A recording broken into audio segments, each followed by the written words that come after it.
Rajkot Gondal national highway પર બ્રિજનો ભાગ ધરાશાયી. કામ દરમિયાન બનાવ. રાજકોટ ગોંડલ નેશનલ હાઇવે ઉપર પારડી નજીક કોરાટ ચોકથી ટીલાળા ચોક તરફ જતા રસ્તા પર આઉટ ઓફ રિંગ રોડનું કામ ચાલુ હોય તે દરમિયાન એક ભાગ અચાનક ધરાશાયી થઈ જતા અફરાતફરી મચી ગઈ હતી.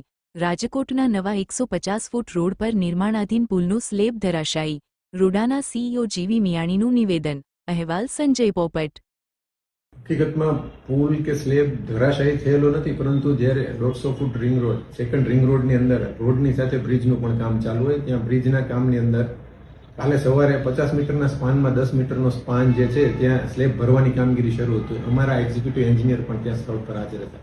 સ્લેબ ભરતા જ્યારે નીચેના સપોર્ટ હતા એમાં સહેજ ખસ્યો સપોર્ટ, એટલે સ્લેબ સહેજ બેન્ડ થયેલો, એટલે અમારા એક્ઝિક્યુટિવ એન્જિનિયરે તે એમને સંપૂર્ણ દૂર કરવા માટેની સલાહ આપેલી હતી અને એ પ્રમાણે સૂચના મુજબ જ એ સ્લેબને આખો હટાવી લેવાની કામગીરી એજન્સી દ્વારા કરવામાં આવેલ છે અને ત્યારબાદ નવેસરથી શરૂઆતથી એ સ્પાનની કામગીરી શરૂ થશે. એ ટેકા જ હોય છે, એટલે ટેકામાં ઉપર જેમ વજન થતું જાય, સ્લેબનું વજન વધતું જાય, કારણ કે એપ્રોક્સિમેટ 200 ટનનો એ સ્લેબ થશે, એટલે સ્લેબનું વજન વધતું જાય જેથી ટેકા સેટલ થતા હોય. જેમ જેમ વજન વધતું હોય એમાંથી એક ટેકો જે હશે એમાં સહેજ પેલું થયેલું હશે, એટલા માટે આ સહેજ બેન્ડ થયેલો ને એના આધારે આપણી સૂચનાને આધારે જ એજન્સીએ એ સંપૂર્ણ દૂર કરવાની કામ